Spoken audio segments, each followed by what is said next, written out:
Amid all the Wander Franco news hijinks mess, I should say, there was some actual baseball-related activity in action. There's a couple trades were made by the organization.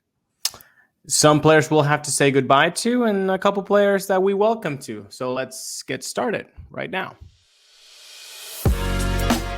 You are Locked On Rays, your daily Tampa Bay Rays podcast, part of the Locked On Podcast Network, your team every day. Hello, my name is Kevin Weiss. I'm Ulises Sambrano. And we are the host of the Locked On Rays podcast, part of the Locked On Podcast Network. Thank you for making us your very first listen every day. Be sure to check out and subscribe to our YouTube channel at Locked On Rays, as well as all the other traditional podcasting platforms. You can also find us on X and Instagram at Locked On Rays, and email us anytime. Love the mailbag questions, comments, concerns, and hot takes. LockedOnRays@gmail.com. Well, as we mentioned in the open there, the Rays say hello to a couple new faces and goodbye to a couple of others.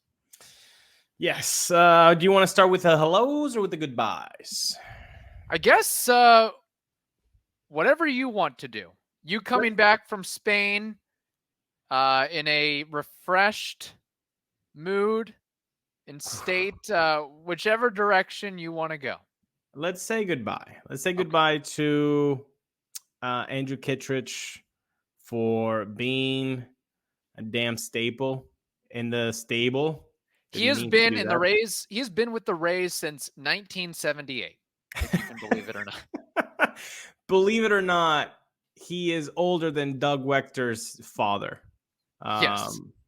So we may have a little hyperbole there, but yes, he is 33 years old, and he has been with the Rays since 2017. Not many Rays players, let alone Rays relievers, can say that they've been with this organization for 6 going on 7 years. He was a teammate of Evan Longoria. Like, that's how long he's been with the organization. So that's good for Kid for being a guy that he was trusted in 2021 so much, an all-star. He had his ups and downs. Yeah.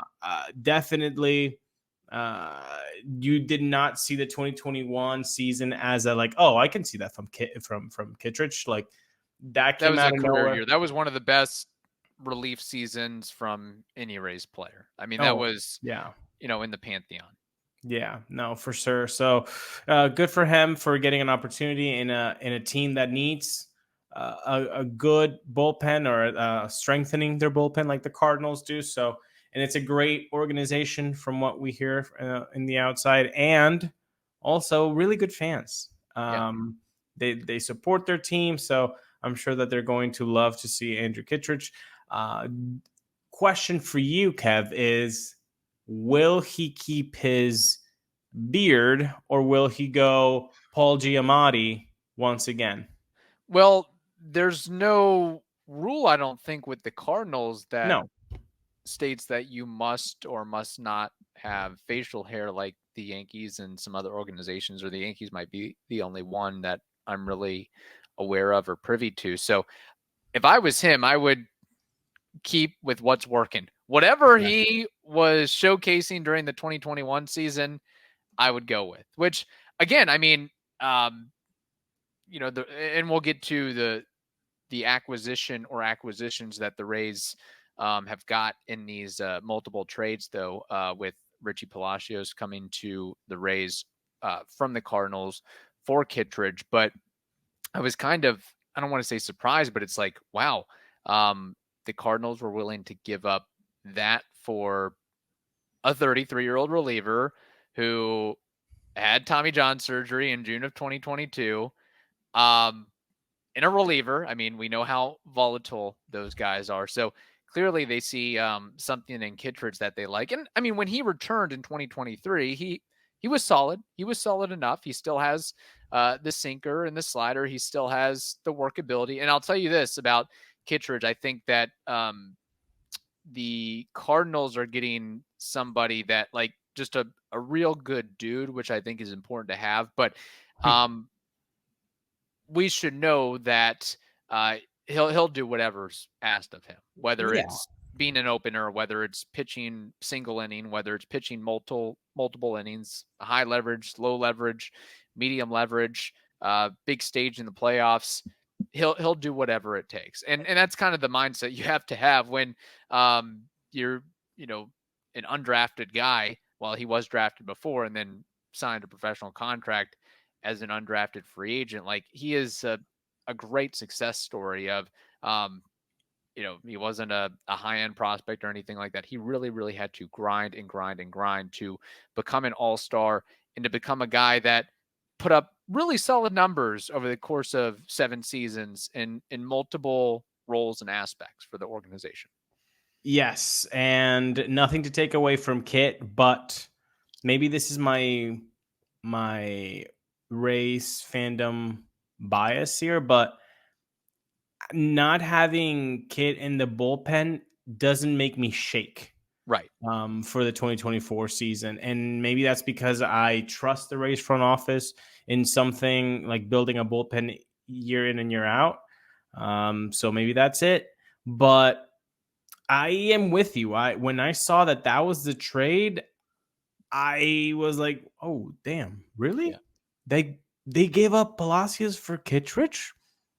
That's it? They didn't ask for more? They didn't want like a little bit of stake? There's not even a player to be named later. And again, this is the thing about Kittredge too. Like, I think he's expected to make $2.5 million this season, and he's a free agent after this year. That's the other cherry on top in a bad way, I guess. I'm loving it. And that's not even talking about what Palacios can do for you.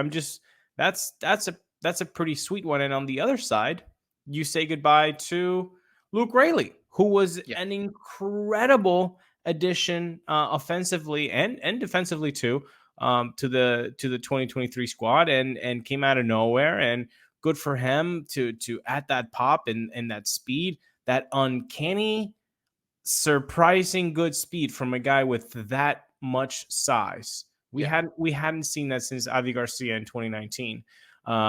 Good for him for getting an opportunity in Seattle. I hope everything goes well.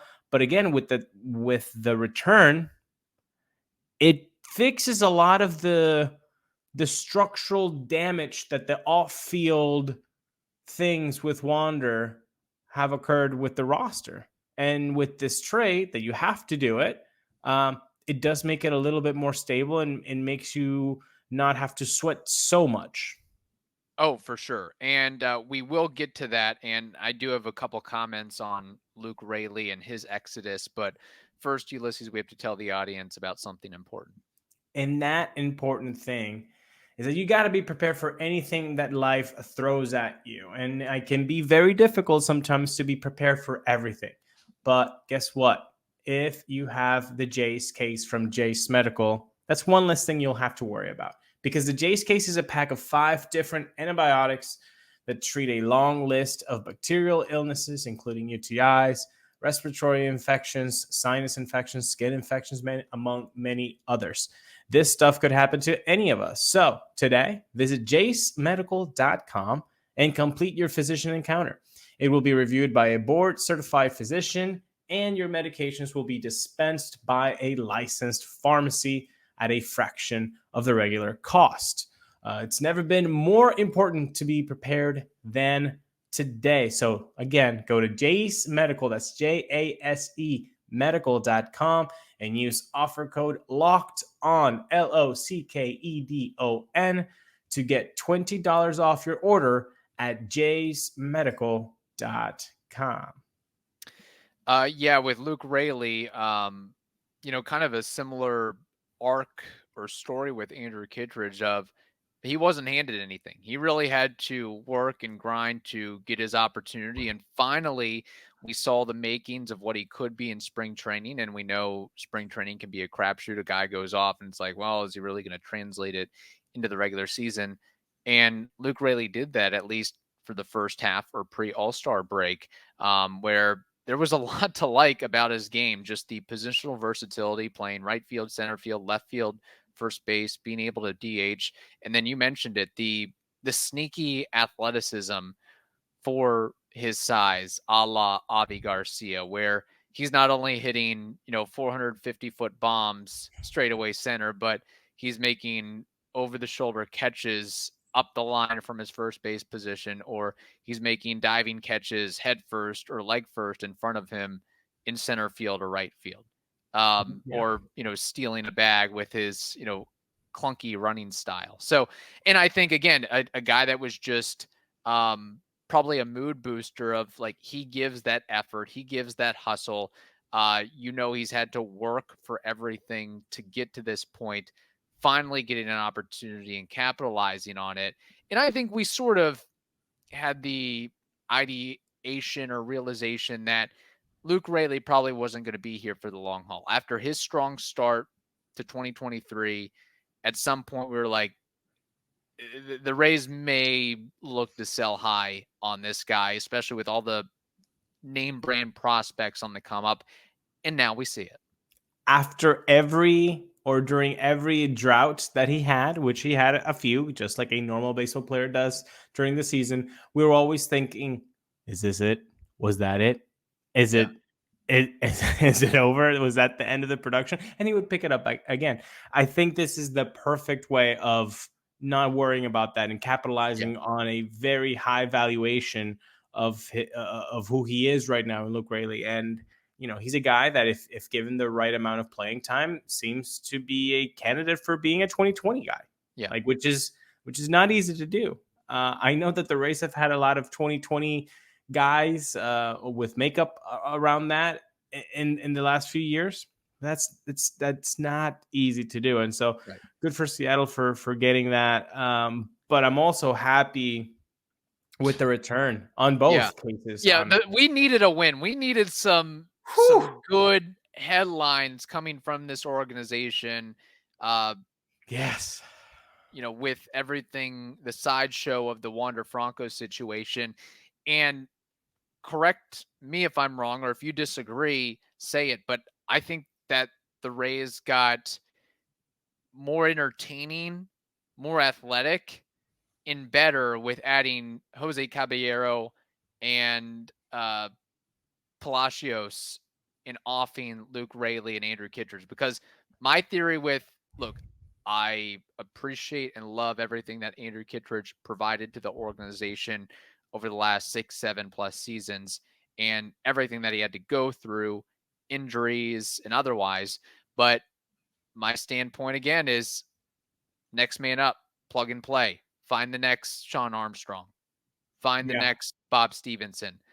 Who's that guy from within? I know there's some guys that are chomping at the bit for that opportunity to take Kittredge's spot. Agreed. 1,000%. The team is more dynamic. It's more important to fix the shortstop middle infield hole now that we know that the star shortstop will be going to try, basically presenting himself at trial every 30 days because he has to for the next 6 months. So you got to fix that little situation there. And Jose Caballero is able to do that. If you haven't seen him defensively, just take 5 minutes out of your day and just start to get in love. Right. Because this guy's glove work is amazing. It's really incredible. The divings to his left, to his right, coming inside into a ball, and the strong arm action.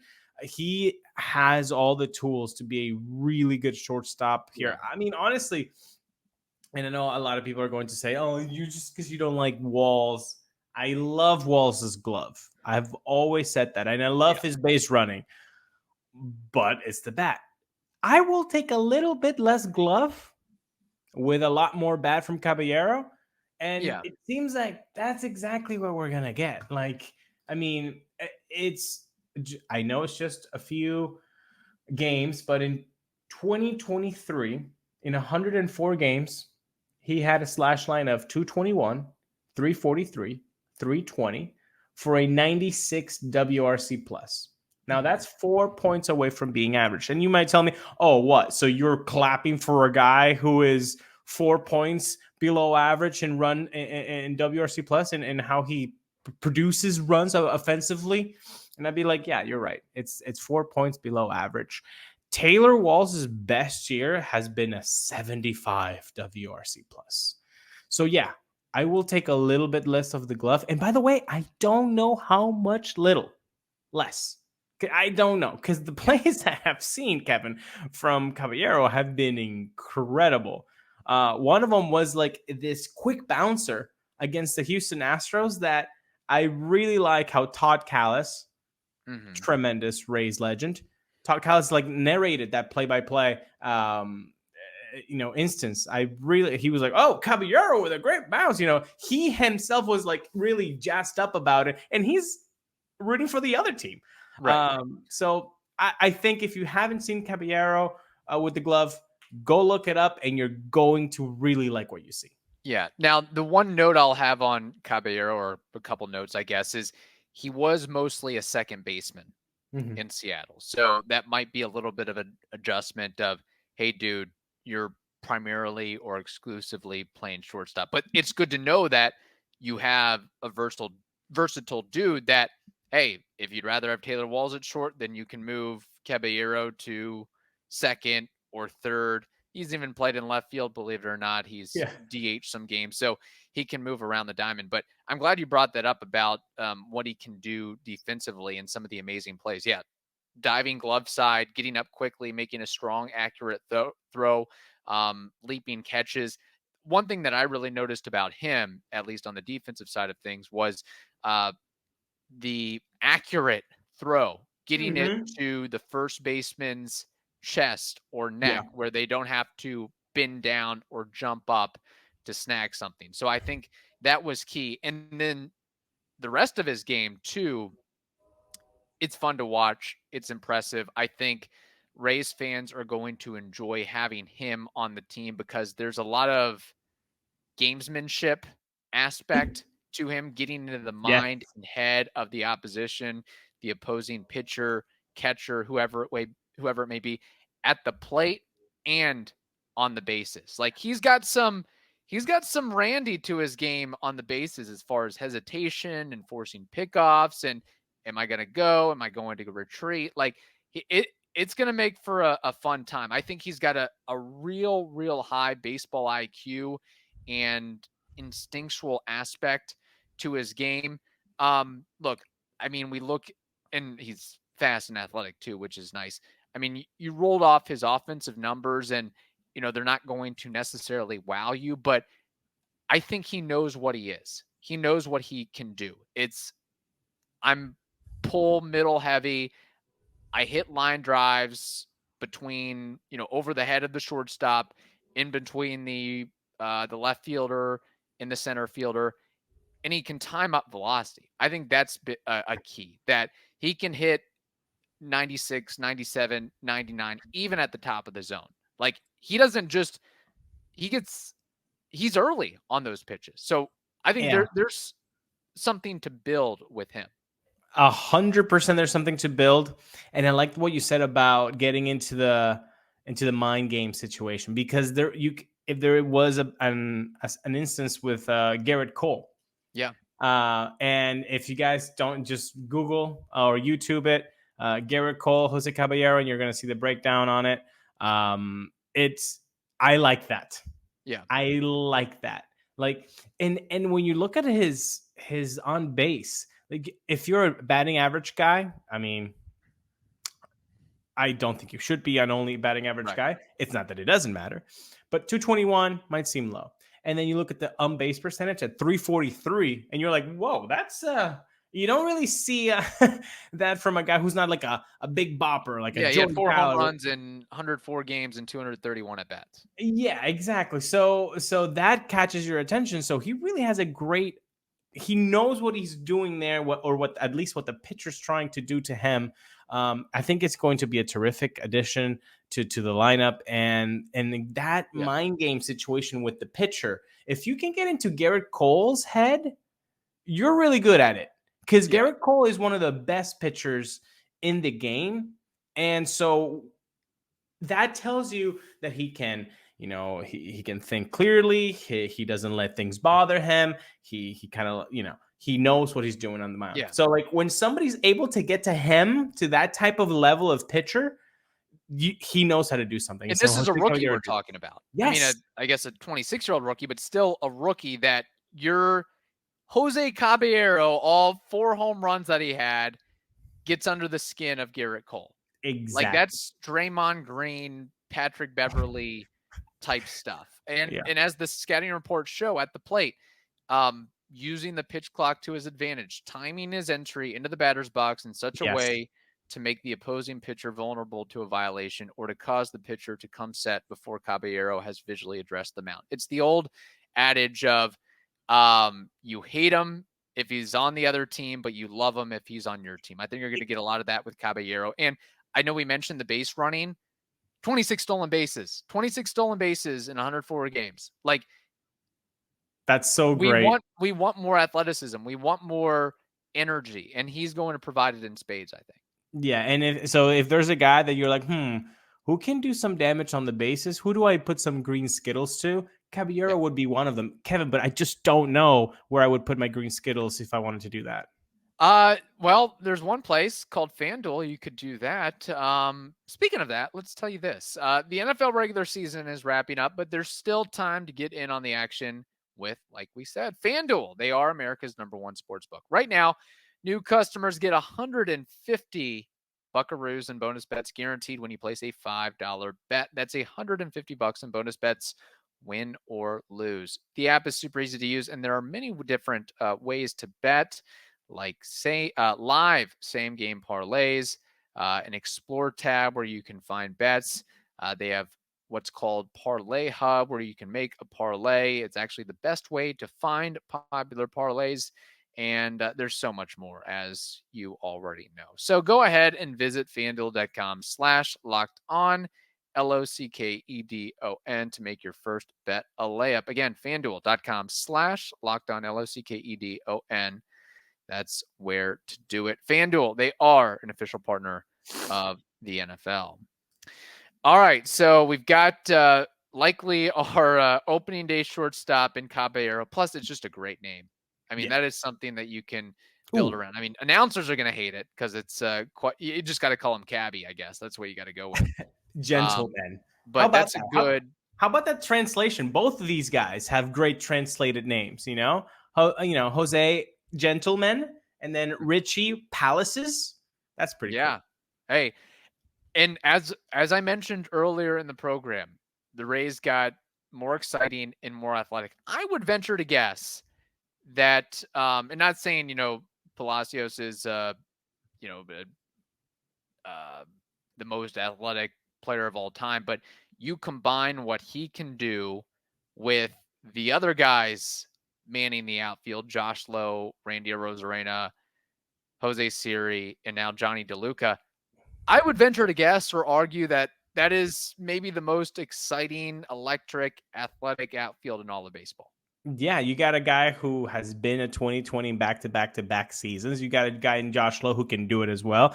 You got a guy in Jose Siri who can give you 30 bombs and be electric on the base paths, who's stolen home, even if it was during spring training. And now you add Johnny DeLuca and Richie Palacios, who are very good, young, talented players who are dynamic in their own kind. I love this outfield. Again, another way where you can get more depth in the team and feel more comfortable. I think before this trade, this team was good. I like this team better after both these trades. I think this is a better team right now with these additions. No, I'm with you. And I'm always on the side if the Cardinals are giving up a bat, that bat usually turns into something special. So we might have another situation like that on our hands. I mean, they did it with Randy Arozarena. We know what he became. Marcell Ozuna, Stephen Piscotty, Randall Grichuk, Tommy Pham, Harrison Bader, Adolis Garcia, Luke Voigt, Lane Thomas. I mean, it's just like one after another, after another, after another. It just seems like, I mean, I guess in the Cardinals' defense is they always have a glut of outfielders. I guess they always have like 10 outfielders on their 26 man that they've got to find room for. So I do appreciate that. I mean, in a way, I guess it was a mechanism for the Rays to save money and add years of control with these trades, but it was also a baseball trade, need for need, in a sense. The whole worry, at least mine, and I think a lot of other Rays fans, was that this year to not just be a retool. I think for our Halloween episode, that was a scary thing for me. It was like, let's not make it a retool because of so many TJs and the Wander situation. Like, let's not just go back. These are the trades since the offseason started with the Tyler Glasnow and many more ago, where you're like, these aren't retooling traits. These are, we still like our team and we can be better, even if we are offloading some salary. Right. Like, because you're getting pieces that can help right now. These are not high A lottery tickets that are coming in. And with Palacios, if we just kind of want to get into a little bit more of his numbers so that people get to know him a little bit, in 32 games in 2023, so not a lot of sample size, he hit 258 with a 307 on base and a 516 slug. That's a 120 WRC plus. He has decent base running skills at a 0.4 BSR. And my biggest thing that I saw here was his K rate was under 11%. Got to love that. This guy's going to make contact. He's going to put it in play. And I think this is something that, Klosky always hammers on with evidence. This team needs more of that. This team can't just be so much swing and a miss, swing and a miss, swing and a miss. Even though the analytical fans are drooling at the prospect of that being the game, but no, you got to put the ball in play and you got to make some contact. You got to keep the line moving, and especially if you have a dynamic team like the Rays do, which they can run. They can run the bases very well. So that doesn't help you when you strike out. You got to put the ball in play, be dynamic. And this is where Richie Palacios can help you with that. Yeah. And to some extent, Caballero, I know Caballero strikes out, 23, 24% of the time, but the walk rate, at least the on-base percentage, is there. So you get on, then you can run and, find your way to third in a relatively quickly mold. So that's the thing with Palacios that you got to like, again, with all these athletes on the field, single, that's all we need. And then we can make things happen. And here's the thing, like, I know that people have said, and I guess it's true, how many people have the strength and power, the raw power that Luke Raley does, but hey, 6 home runs and 16 RBI and 6 doubles in 32 games for the Cardinals. And your rookie, essentially, that's pretty solid. That's something to build off of. And if you notice, if you watch some clips of him, it seems that he has an A swing and he has a B swing. Like, that A swing, when that power swing is coming out, and then that protect swing with 2 strikes is coming out, because he really finishes with 2 hands on the power swing and some of the home runs that he leveled. But I think, whereas Caballero is a pool-centered guy, Palacios can kind of spray it all over the field and can hit it oppo if needed. And then you have the defensive aspect, and some of the clips and highlights that I was able to see of him, I saw very quickly and very evidently that he'll rob a home run. He'll get a nice running catch down the line. He'll throw a guy out at home. So he's got some moldable skills and tool set that I think really fits in with this team well. And as a little added bonus, he has minor league options remaining. So I think these were really shrewd, smart moves for the Rays.